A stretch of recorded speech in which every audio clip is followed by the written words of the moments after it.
Meron po tayong numero, Mr. Chair, but having said that, uh, live count, very fluid po ang sitwasyon. So for instance, we have around 2,200 awaiting repatriation. But that number is a live count. Habang nakikita ng mga kababayan natin, yung efforts natin ng repatriation, dumadagdag at dumadagdag po ito.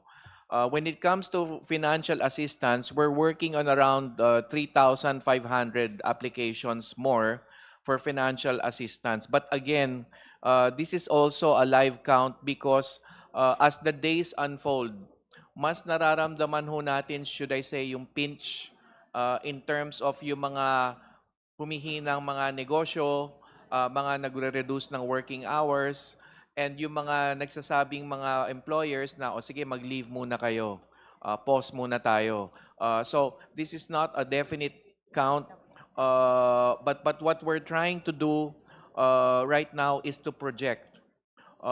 So that in terms of projections po natin, kung titignan natin yung COVID experience, higit kumulang yung nangangailangan ng financial assistance po doon ay mga 500,000 nung binabigyan sa COVID, but this was in a span of 2-3 years.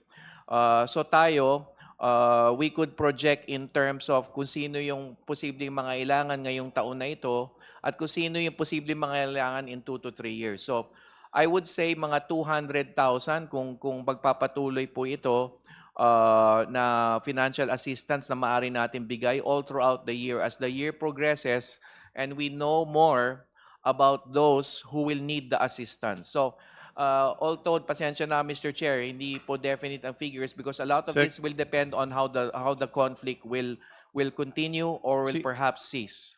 For the most trusted source of news and information, visit our website at www.bomboradio.com. Follow us on Bombo Radio mobile app, Facebook, YouTube, TikTok, and X, formerly Twitter.